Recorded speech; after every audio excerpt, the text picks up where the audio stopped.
Or Christian, atheist, like whatever. You're not Muslim. And then the next day or the next week, right? It's like a weekend passes, and on Monday morning, you're showing up at work as a Muslim, talking about you have to go for Jumu'ah, all of a sudden you have to pray now, and you can't eat this, and no more meetings at bars, and so on and so forth, like that type of thing. It does actually potentially adversely affect that person's employment. You see what I mean? Even if not, now they're in this workspace that they used to be in as a non-Muslim. Now they're in that workspace as a Muslim. Then they have psychological challenges because it is a complete paradigm shift that they are attempting to accomplish. They're going from one lifestyle, which is basically antithetical to Islam as we know it today. It wasn't so much like a few decades ago, but today, almost completely antithetical to Islam. And now they're going from that lifestyle and they're trying to transition basically 180 degrees to change. Right? Imagine the psychological. It's hard for us to change a bad habit. Think about a bad habit that you have, that you've been struggling with, that you wish that you could change. It's a bad habit, not a whole lifestyle. It's actually a blemish within a lifestyle. And we struggle with just trying to change that one thing. Now, this individual, may Allah bless them, this individual is basically consciously signing up that I am going to make an attempt to change my entire lifestyle. Whole thing. Imagine the psychological impact of all of this on that individual. Imagine the spiritual impact upon this individual. Imagine the journey that they have to go through to even get to the point to make the decision to become Muslim in the first place.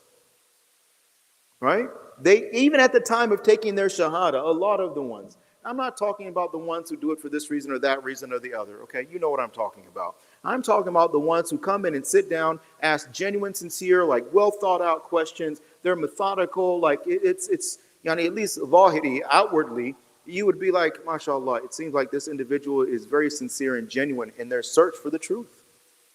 Those people, think about what they go through just getting to the point of saying, yes, I am ready to take my shahada. Okay? So now once they do and they become Muslim, now it's like the world wants to cave in on them. Right? Family, work, friends, like the stuff that you like, and even some will try to, because mashallah, I get people that come to like, I'm ready to become Muslim, but I still eat pork. I still go to the club. I still drink.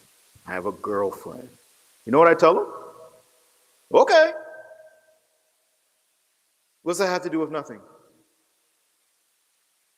I want you to accept the truth. Changing your life comes afterwards. First, you must accept the truth, then conform to it. Not the other way around. You'll spend the rest of your life trying to comply and conform with varying degrees of success. So if you think that you need to become the perfect Muslim first in order to become Muslim, good luck with that. I've been trying for 30 years and haven't even gotten close. If you're able to do it in that short period of time in order to take your shahada and become Muslim, may Allah bless you. You are now my teacher. Yeah? Subhanallah. But this is what they're going through. I don't want to take up too much time because I want to engage you guys, right? But this is in brief, think about this is what they go through. Now they have to go through an educational process. They have to learn a whole new deen, a whole new way of life. And they're being influenced by all these different languages and cultural aspects that they've never encountered before, right? There's a degree of what they call it sensory overload that also comes along with it as well, right? So they're dealing with all of this, not sequentially, all at one time. All at one time. It's not like first you'll do this, and then you do this, and then you do this. No. You're Muslim? Welcome. You all of it at one time. Now, before, because anytime we have a challenge, we always look at the template of Nabi alayhi salatu wasalam for the solution. Quran and Sunnah, it's there. You just have to understand it correctly. The answers are there. Don't have any doubt about that. Any challenge that the human being is facing, when Allah Ta'ala tells us, الْيَوْمَ أَكْمَلْتُ لَكُمْ دِينَكُمْ وَأَتْمَمْتُ عَلَيْكُمْ نِعْمَتِي وَرَضِيتُ لَكُمْ الْإِسْلَامَ دِينًا. When Allah says that something is perfect and complete, you can take that and it will hold water all day, all the time. Every place, anytime, you can take it all the way to the bank. It will always be true. When Allah says that it is perfect, this is what you need, this is all that you need, you must trust that. You must trust that. Right? Does that make sense? Okay. So, let's look at the template. How did Allah subhanahu wa ta'ala have Nabi alayhi salatu wasalam deal with the situation of new Muslims? First, we have to look at Mecca. We have to look at the beginning. We have the Meccan period and then we have the Madani period, right? So we'll look at the Meccan period. So now, what was the issue? Muslims were the ones being persecuted. So there was no protection for anybody, not even Nabi alayhi salatu wasalam. Right? Because why? They weren't strong enough. There weren't enough. There wasn't any, they didn't have, the unity was there, right? It's just they didn't have the strength of numbers and resources, etc. And plus, it's their own family, right? It's a family affair also. And then it's Mecca, it's the Haram. It's like on top of everything, it's like they were in a very, very tight, constrained situation. All the way, think about Ammul Huzn, right? The year of sadness. Abu Talib passes away. Khadija radiallahu ta'ala anha passes away. The boycott is going on. Children are starving to death. They're literally gnawing on leather out of pure hunger, eating leaves and the bark off of trees to stay alive. That's how bad it got. What does Allah subhanahu wa ta'ala say about how tough it got? That they would say, what? Mata nasrullah. When is the help of Allah going to come? But we know that Nasrullahi, that the help from Allah subhanahu wa ta'ala, Allah ta'ala says it's always what? Qareeb. It's always close. So are we in that period now? No, we're not. The converts are. See how it still applies? For them, it's a Meccan period. Oh, you and I, we're in the Masjid. It's Medina all day long for us. Not for them. They have to deal with all of these challenges now of accepting Islam in an environment that is not very tolerant or accepting of Islam itself. So for there, you have to remember, these new Muslims, they're in a Meccan period. You and I may not feel it, right? But for them, it is very real. For them, it is very real. All right? Now, the Madani period, we look at Hijrah. What did Nabi alayhi salatu wasalam was the first thing he did after the Muhajirin, after they made Hijrah to Medina, and now the Ansar are in Medina? What did he do? Do you know? Who said? He put them to akhuwah, right? So now Rasulullah sallallahu alaihi wasallam, he has a discussion with the Ansar who are completely on board. What does that mean? Sami'na wa ta'na. Allah wa rasuluhu a'lamu minni. We've heard, we have obeyed. I am here. I'm ready. I am ready to submit. Allah and His Messenger know better than I do. So now, after that discussion and after the aqeedah has been firmly established, Nabi sallallahu alaihi wasallam, he partners the Ansar with the Muhajirin. So those who have abandoned, they have left their families, their businesses, their wealth. Some of them barely made it out with their lives. Some did not make it with their lives. They get to Medina, and now Nabi alayhi salatu wasalam says, you, this one with this one, and this one with this one. And to let you know that the level of sincerity and the intensity of the brotherhood that they felt. Imagine I've got 2 wives, and I'm willing to divorce one wife so that you can marry this wife if she wants to. Imagine that I take half of my wealth, no matter what it is, whether it's $50 or $50 million, and I split it down in half. And I say, okay, you see these 2 equal portions? This one is for me and my family. This one is for you and yours. Even to the extent that they're like think about like a little bit of a heated exchange. Abdurrahman ibn Auf, radiallahu ta'ala anhu, we know him for his wealth and his generosity. He was one of the muhajirin. So when he gets to Medina, right, the Ansari, who was now appointed to be his brother, right, he tries to like do what he's supposed to do. And Abdurrahman ibn Auf, radiallahu anhu, he's not having any of it. So things get a little like tense and heated because like this one's trying to give him, this one's like, I don't want it. What does he do? He like takes some small money alone and he goes starts his business over again, right? And we know how it ends. They did calculations of the wealth of Abdurrahman ibn Auf at the time of his death. It comes out to something like just a hair under $1 billion, today's standard. Today's. That's how wealthy he was. You'll find in the narrations that he was so wealthy that the beginning of the caravan would be entering in Medina and the tail of the caravan was still in Sham.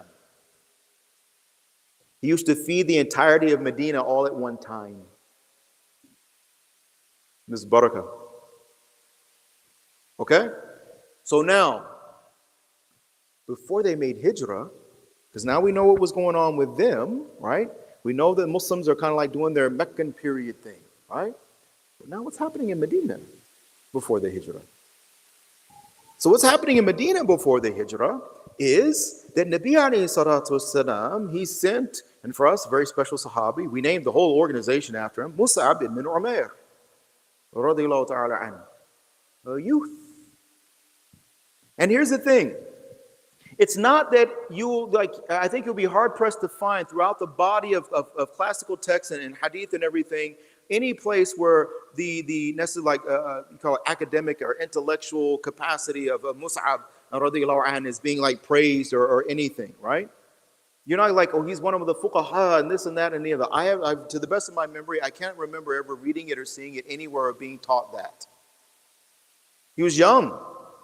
He was only in his early 20s at the time. That Nabi sallallahu alaihi wasallam sent him to Medina to do what? Teach them their deen. So now, what is it that he's going with? In order to be sent, there are two things that are there, absolutely. Absolutely. Number one, the akhlaq. Number two, the aqeedah. If either one of those two is not up to the standard of Nabi alayhi salatu wasalam in terms of leadership, he don't get to go, my dear brothers. So who does he send? A person who understands and values akhlaq and aqeedah. Theology, theosophy, truth, reality. But then there's an added component which comes like the packaging with the bow around it. And it's this. He gave up everything. Mus'ab radiallahu anhu was from a wealthy family. He used to wear the best clothes. His hair was always clean and oiled and shiny. The itar that he used to wear used to leave like a trail fragrance behind him, right? This was the lifestyle that Mus'ab was accustomed to. One of convenience, wealth, luxury, indulgence, decadence. And then he becomes Muslim. And his family wants him to do what? Of course, leave Islam. But he refuses. Then they threaten him, we'll take it all away. And he says, okay. My Islam doesn't have a price. That stuff doesn't belong to me. Actually, it doesn't even belong to you. If you want to take it away, that's between you and Allah. Now that same Mus'ab with disheveled and dirty hair, with only a single sheet to cover his body, is now wandering out through the streets of Medina. Mecca. He gets sent to Medina. You see what I mean? You see who Nabi alayhi salatu wasalam is choosing, the type of people he chooses to be leaders, to be teachers, to be at the forefront. Look at Mus'ab if you want to see. Look at Abu Bakr if you want to see. Look at Umar if you want to see. Uthman and Ali radiallahu ta'ala anhum if you want to see. Look at Umar ibn Abdul Aziz if you want to see. So many examples. And here's the thing, when you look at Mus'ab, you will find it in them too. Because the template. Because of the template. Now, we did them, and we did us, we did Mecca, and we did Medina. How does that apply to us? The question, what can I do? What is the most important thing that they need? I'm going to answer that question for you once and for all. And this answer will not change. It doesn't matter if somebody gives you a different answer. If you want, you can bring me the different answer and I'll explain to you how, no, this is underneath that. It's this. We must generate the environment and atmosphere of taqwa and iman, yaqeen, tawakkul ala Allah in our masajid. And the only way that that can be done is if it is in the hearts of the people attending that masjid. You want to know what they need? They need you to be the best Muslim that you can possibly be. You want to know what you can do? That's the first thing that you can do, is be the best Muslim that you can possibly be. Forget the money. Forget the casual handouts. Forget all of that stuff. That's things. We value people more than things, more than buildings, more than money. I'm telling you, the template of Islam, the template of this deen, it remains consistent. My dear, beautiful brothers, what they need is you. The potential that exists in you. One of the biggest challenges that I have, right, when I'm dealing with new Muslims is that they don't have a backdrop to fall back on. Culturally, especially this new generation, I think my generation, we talk there's still a lot of from our old lifestyle, right, prior to becoming Muslim, that we recognize in Islam. Unfortunately, today, these young people, they do not feel the same way. Because society and the societal norms have changed so drastically and so dramatically. You see what I'm saying? So what is it that they need? They need an environment to plug into. They need, when they're going through all the issues with work and family and this and that, they need to be able to walk into the masjid and receive genuine, sincere love, compassion, and concern. Not casual, not passing, not passive. They need brothers. The sisters need sisters. Nabi sallallahu alaihi wasallam, look, this is the template, brothers. I put it in front of you. I put it in front of you. It's the template. Why is it that these people come into the fold of Islam? And what do we do?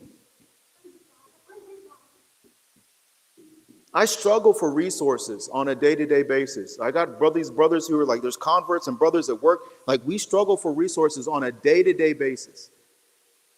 And yet we watch resources wasted throughout the Muslim community. Right?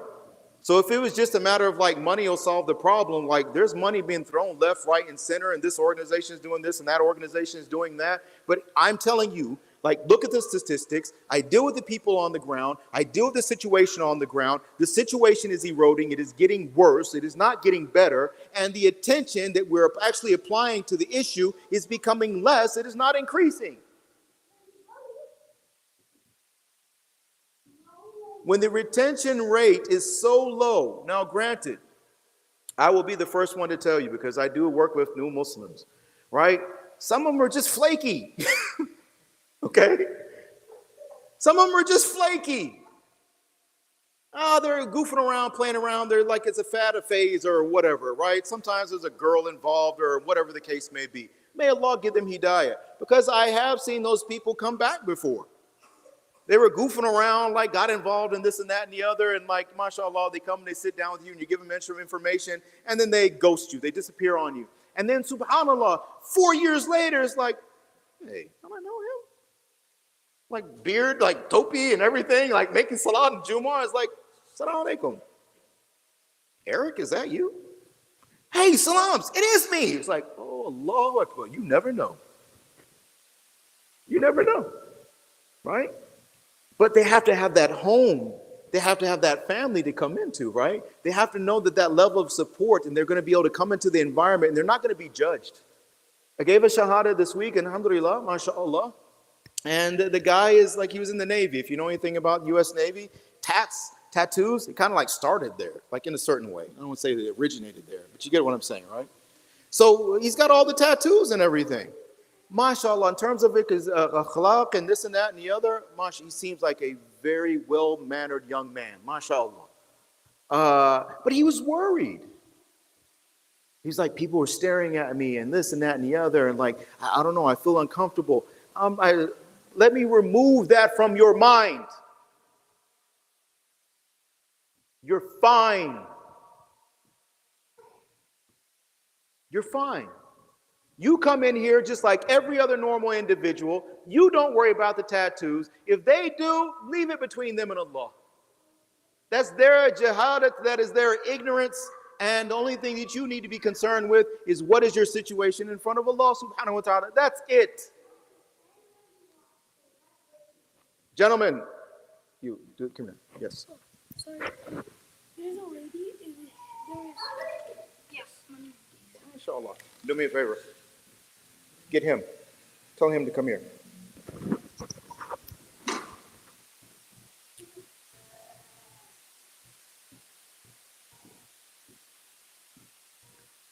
Brother, if you're going to be in here while I'm doing a program, you're going to be loud, then mashallah, you get to go on camera too. Come here. You're not going to like this one, I don't think. Come here. Come here. Do you see these people? Do you know what they are?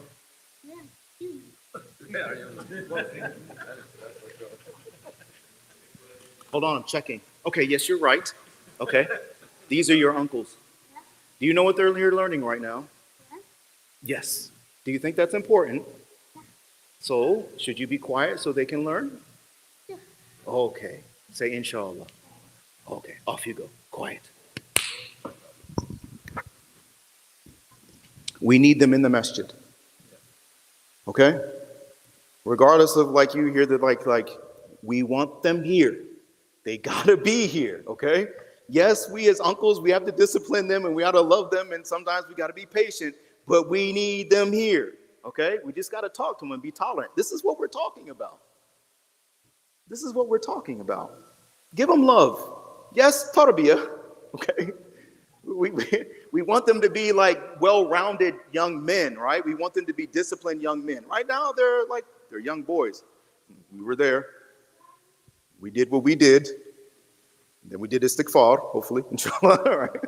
We were there, mashallah. But this is, verily there are signs, right?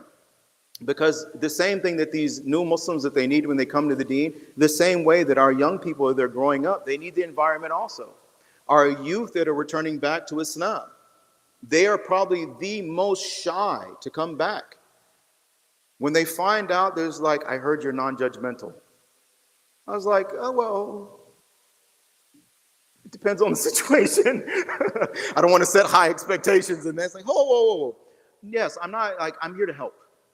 I'm a resource. I want you to get closer to Allah subhanahu wa ta'ala. Now, sometimes I may have to judge you and call you out to let you know that you're bogus, but it's out of love. It's out of respect. It's out of concern for your akhirah. It's not because like I feel any maliciousness or viciousness, animosity towards you. See the difference?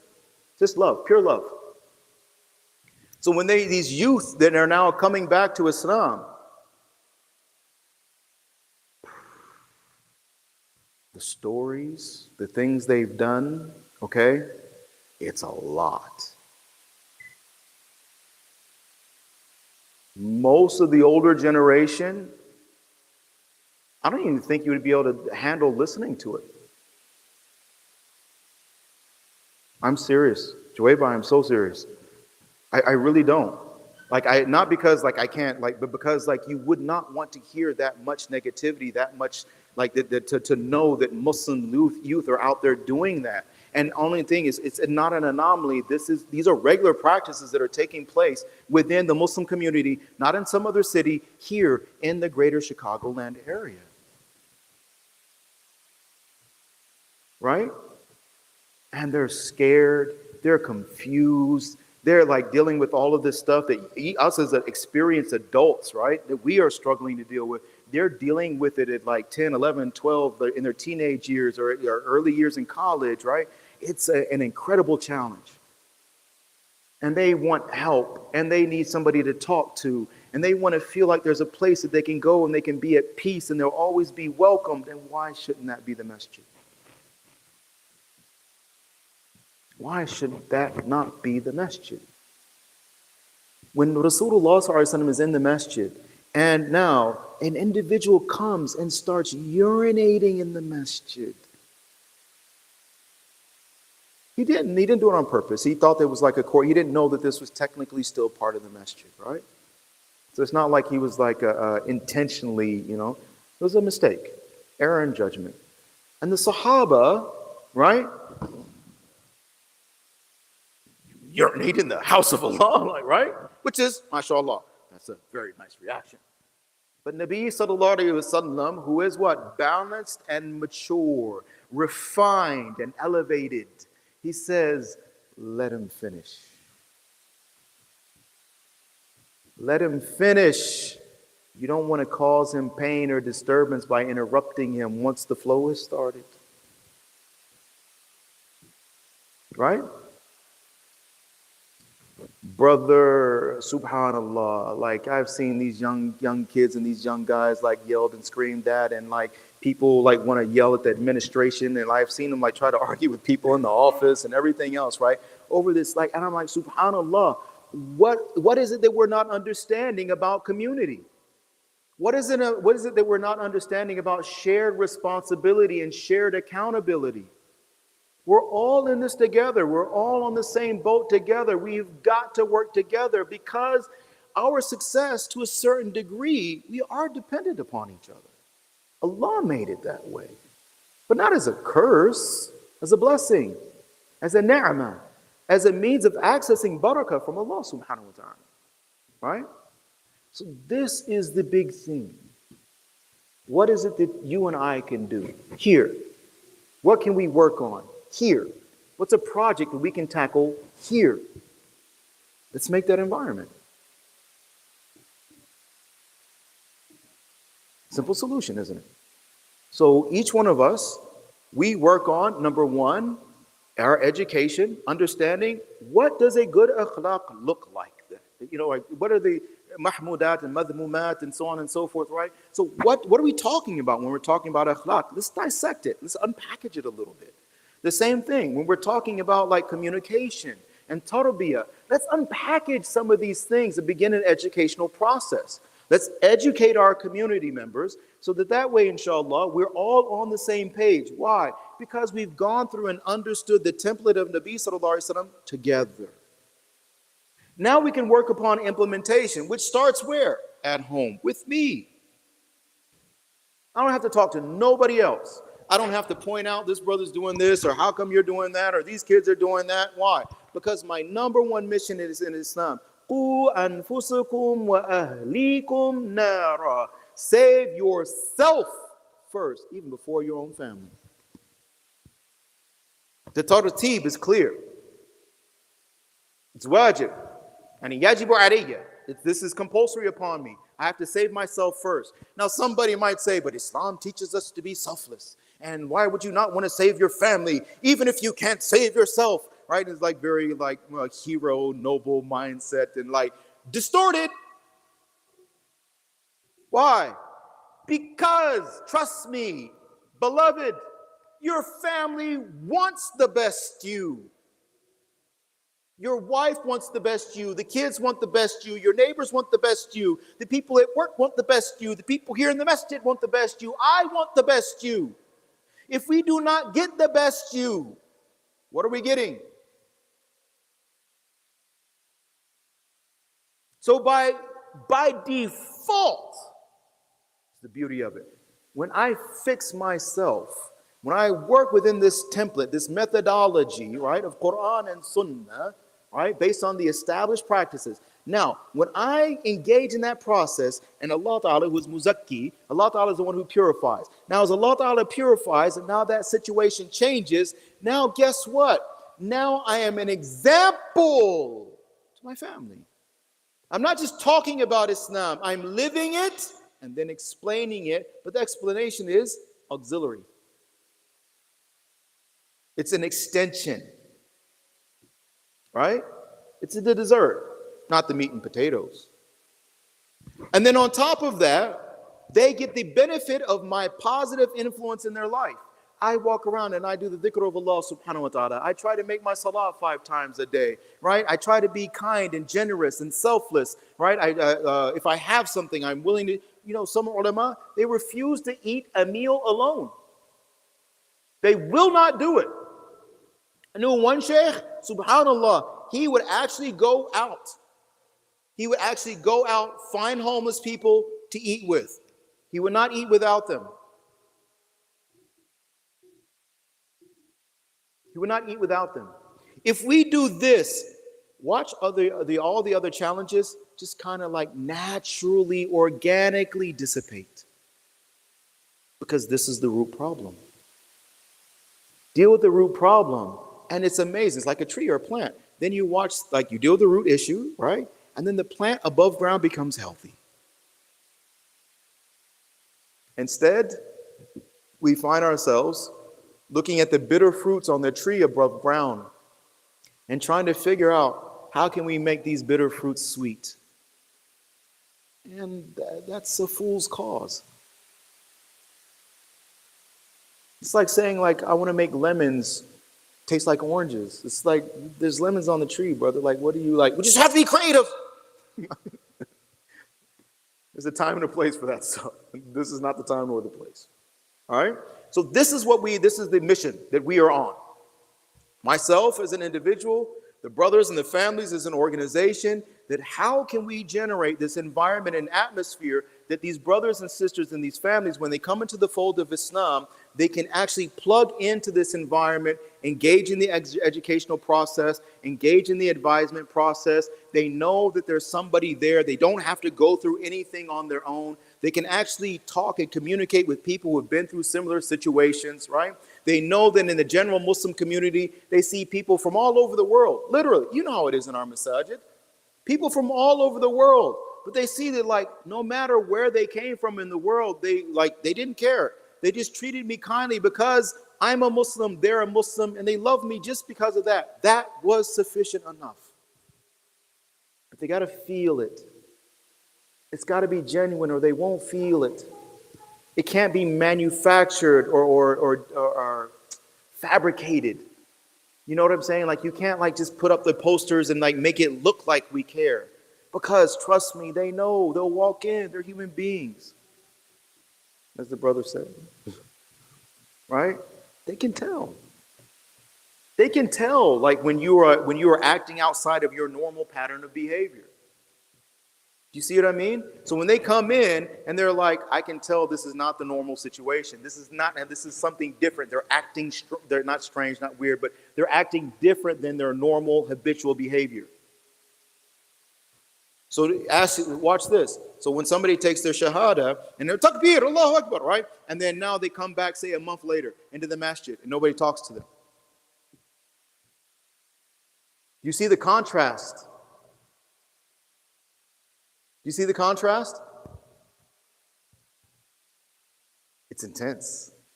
Now, and I'm done after this. Remember this. How many of us are there?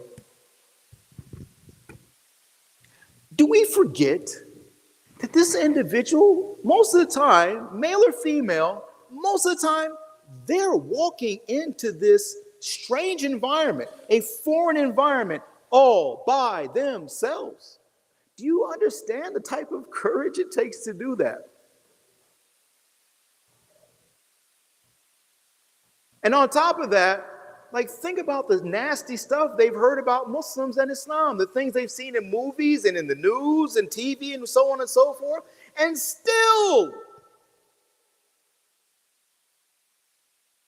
walk individually through those doors, regardless. That's the strength of the truth. So, as Muslims, you and I, we are obligated the same way. We know the template. We are obligated. We are living in this country. Allah is giving hidayah. Now it is our job to be the Ansar. They're doing the hijrah. It is our job to be the Ansar. It is our job to help them, to support them, to look after them. Because everybody says, oh, mashallah, you are just like a brand new baby. All of your sins are forgiven. Which, by the way, is half a statement and it is not factual. We'll talk about that next time. That's what happens when you don't, like, you got to know the whole thing, man. SubhanAllah. But now, so this baby, everybody's saying, you're like a baby, baby, brand new baby. Just like a baby. Oh, baby. They even pat him on the back, right? Baby, right? SubhanAllah. Everybody pat him on the back, like a baby. SubhanAllah. Then what do they do with the baby? Leave the baby outside on the street. Isn't it?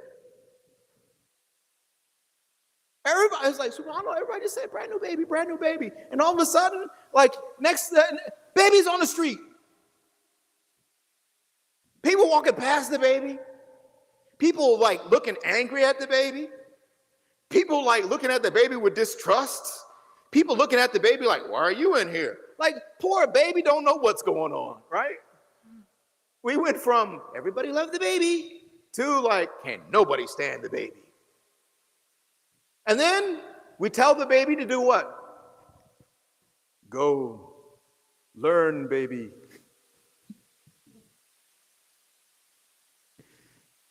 You must tackle all of your challenges, financial, family, psychological, social. Tackle all the challenges of life, baby, on your own. Good luck.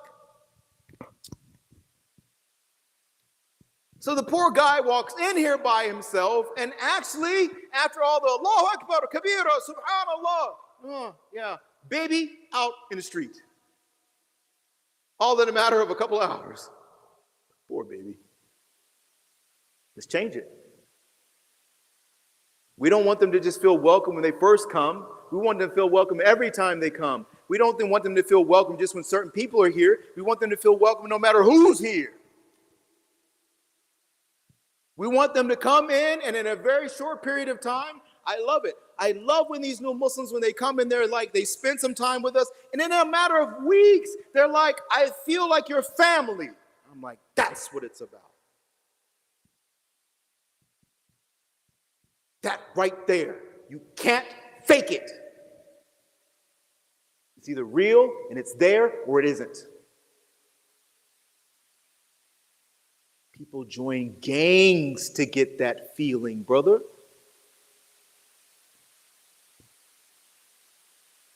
Think about it, right? Okay. Enough of me. So my question to you is, how? What do we do? What are the issues? Individually, with your families, like as a community, how do you see it? What are the things that, like, the challenges or some of the insights or things that come to your mind, if anything? I want to make sure to give you an opportunity to speak on a regular basis, okay? Because your input is valuable. For me, like my guys to tell you, like data, right? Data points. You give me data points. Give me data points. I need to research. I need to understand, like, dissect. I need to understand how things fit together, how the moving parts work together, right? Give me data. I got to know what you're thinking. I got to know how you're feeling. I got to know, like, what you've experienced and your perception of certain things. Because for me, that's data. That's input. Nabi alayhi salatu wasalam was ordered by Allah subhanahu wa ta'ala to do what? Shura. He's receiving wahi.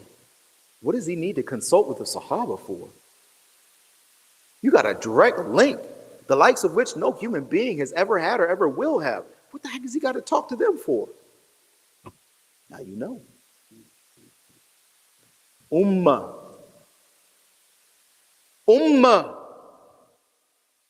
Rasulullah ﷺ was not allowed to be separate from the Ummah. Even he functioned within the model of Ummah. Yes? Okay. Challenges, worries, problems, concerns, questions, comments.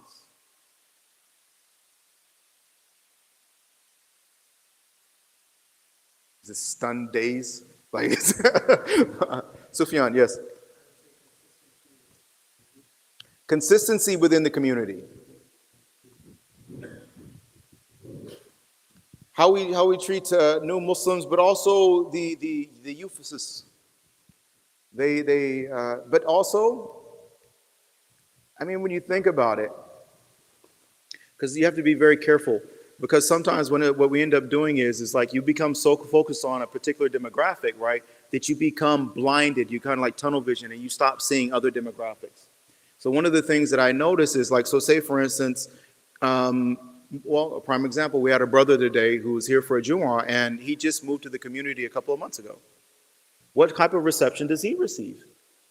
We have immigrants, right, that moving into the area. I remember we were working together with, there were some churches and everything in the area, and there's actually a home for Afghani families and everything, right?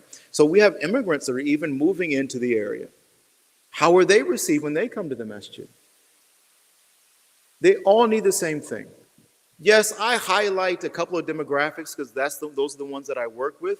But brother, like, I mean that for everybody, you included. Think about it. Don't you want that when you come into the masjid? Don't you want to feel that? Because if you feel that, think about it. People won't be so quick to leave as soon as Assalamu alaikum rahmatullah, Assalamu alaikum rahmatullah, me, zip, ting. Right?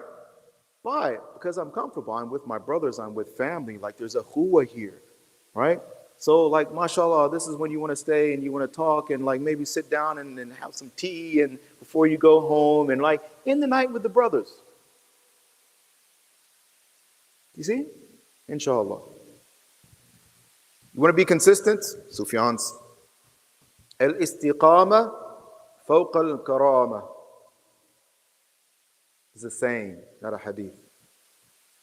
This steadfastness or consistency that you're talking about, it is like the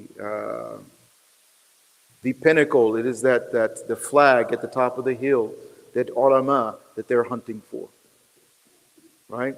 Because one thing is to be able to do something for a short period of time, right? But even it comes in hadith, right?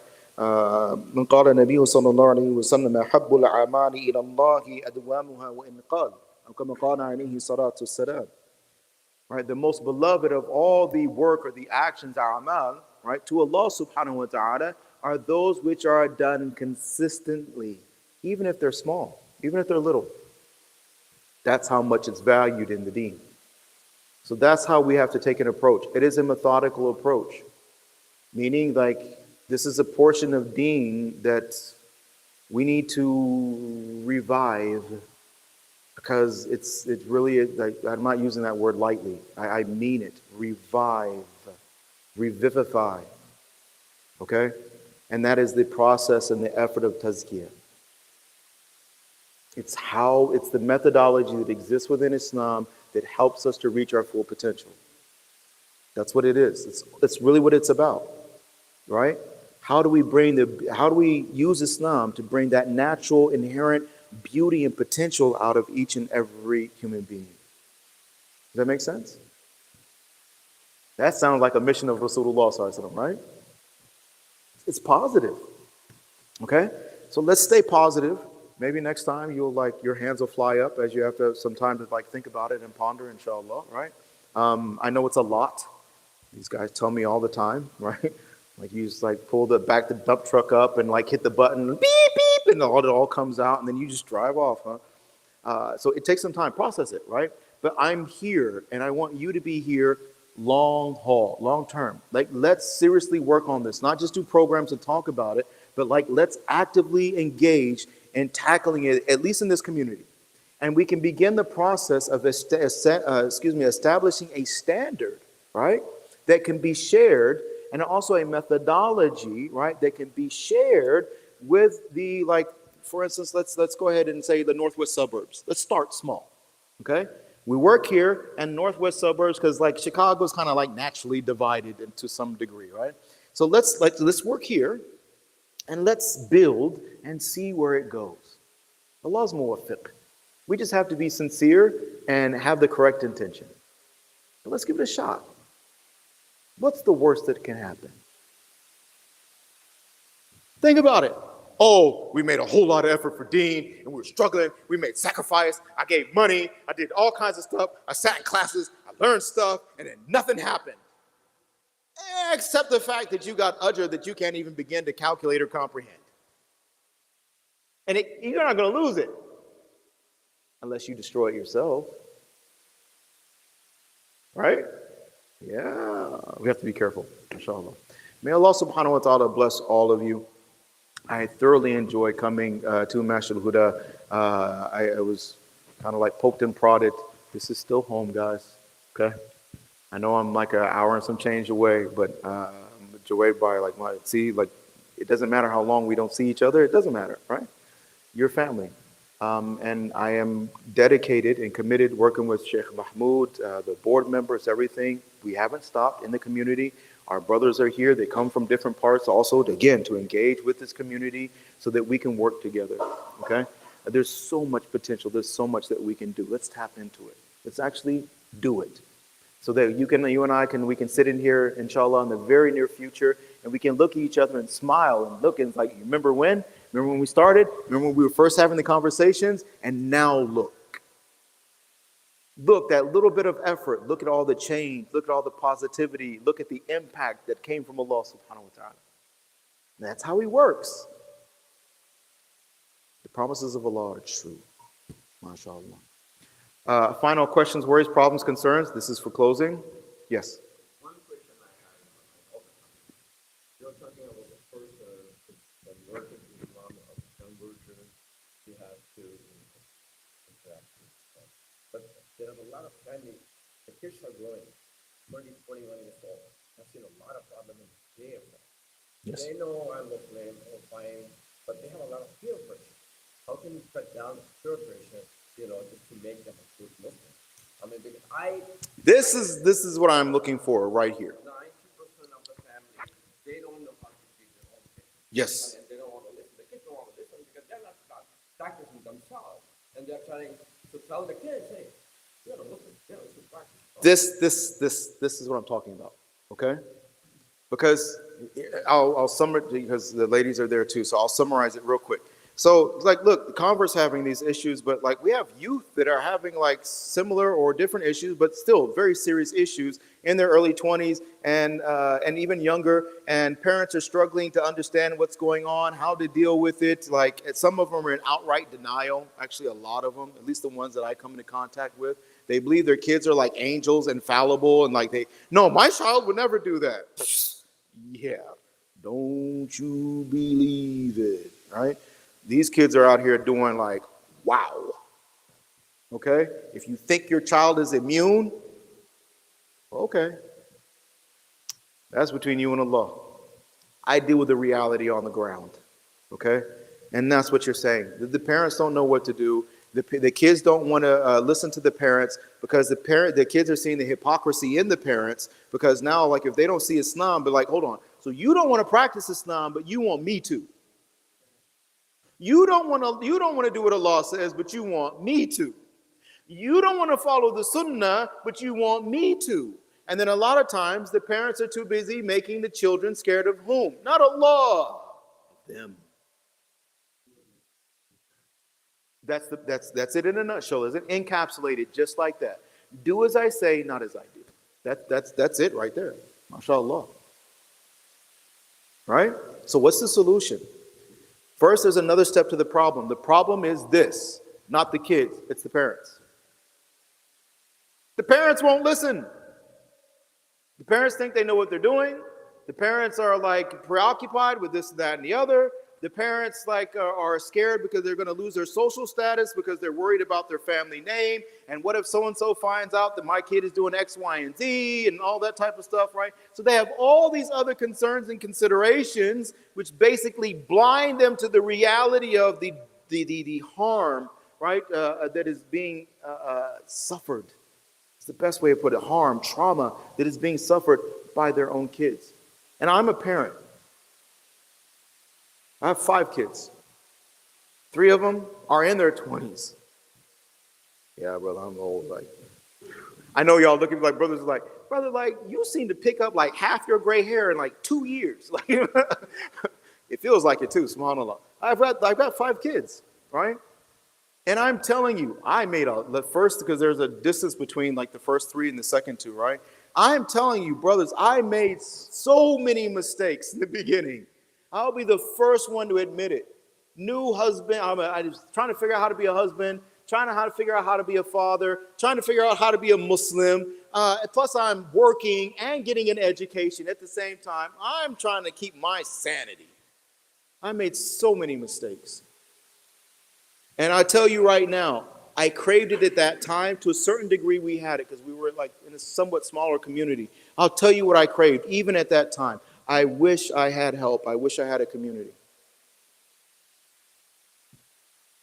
Even if it's like, it's simple things that we don't think about. Like for us, who do we drop our kids off to babysit? What do you do when your own family members are trying to feed your kids pork? You see what I mean? You have so many different challenges. So now the issue is what? Is that we have got to make sure that the core, there's a certain degree, Allah yahdi man yasha. Allah guides whom He wills. So those who are on the, we have to push those people who don't want to change to the periphery. The core needs to be solid. The core needs to be on the same page. Those who are out on the periphery, they are just that. But the face will be you guys. Nobody really looks at the pinky toe, man. Right? Pinky toe. Just leave them pinky toes. You see what I'm saying? Like, leave them out there on the periphery. We don't want to lose them because we're making dua for them too, right? Like I said, people change. They may be on the periphery today and dead smack in the center of everything tomorrow. The ones who are in the middle today may be on the periphery tomorrow. We don't know. So we're not trying to judge or get rid of anybody. We're saying who's ever strong right now and who's ever sincere and willing to make the effort, come to the front. If you're not right now, step out of the way. Done. Simple, isn't it? And then engage in this process of tazkiyah. That's the solution to all of these things. The denial, the egos, the arrogance, the ignorance, right? You can't even, people say, well, we need education. And you heard me say it too, like we need to educate the community. But the thing about it is education in Islam is inaccessible without tawadar, without humility. If you do not have the prerequisite humility, you are not going to be able to properly access ilm al-din, the knowledge of Islam. Based on your level of humility, so like say for instance, you got this much humility. Well, you can only access this much knowledge. When the humility increases, well, then potentially the knowledge can increase. But I didn't say information. Oh, you can increase information all you want to. But I've said knowledge, not information. It's a difference. It's the beginning. We're going to start. We're going to engage in these dialogues, right? I'm thinking actually I got to talk to the guys, inshallah. But I'm actually thinking like we can even do more like a panel discussion for next month, right? And switch things up. I don't want to like the lecture thing like that's. But it's Jumu'ah. We just did khutbahs and everything and all that, right? But I want to engage you guys. Let's use some different platforms and methodologies and everything, and let's engage the community and let's get some momentum built up. Let's get some speed, some energy built up, right? So we can actually start tackling some issues and solving some problems long term, inshallah. Instead of just always, I'm worried about the kids and complaining about this one and that one, and the board doesn't do this and the community does that, and my wife is like that, but my husband's like this. It's like, Allahu Akbar, we're not in second grade, and I'm not here to listen to you whine. If you're here to whine and complain, please go sit over there. If you're ready to roll up your shirt sleeves, and you're ready to sweat, and you're ready to cry, and you're ready to sacrifice, and you're willing to be selfless, then let's lock arms. Let's lock arms and stand shoulder to shoulder, and let's not budge until the mission is accomplished. Yes? Lock arms. You know what that means. I think if we were to lock arms in law, so like I would join in the hearts, commanding, like he said he did. us to allow Allah to join our hearts, something like the heart and its status compared to the feet. I think we feel so much about our feet that at points when we stand in the rank that they can't even touch. We were commanded by it. Their connection. Absolutely. Actually, ulama and shuyukh, and it comes in a hadith also, what happens if there's a gap in between you and salah? Shaitan fills that gap, isn't it? And there are a number of hadith that also allude to these various things that take place, right? So you can actually look at the salah with the jama'ah. I'm talking about like the whole thing. I'm talking about sometime you come through that door. You see how the shoes are, how the wudu area is, how the bathroom is kept, how they waiting for the salah to take place, how they line up, whether they like touching each other, whether you can tell, do they look at each other, do they know each other? What happens after the salat is finished? I've stood by a person in salah and go shoulder to shoulder with them, and they literally go like this. Like, why are you touching me? You're sick. That's the only way that thought should come into your head. You are standing in the sufuf of Muslims, and you are surprised that a Muslim is touching you. What is wrong with you? What sickness exists in your heart that needs to be cured, dealt with, treated? Yes, it does. It absolutely does. But Allah Ta'ala also says that this ta'leeful qulub, it only takes place from Allah.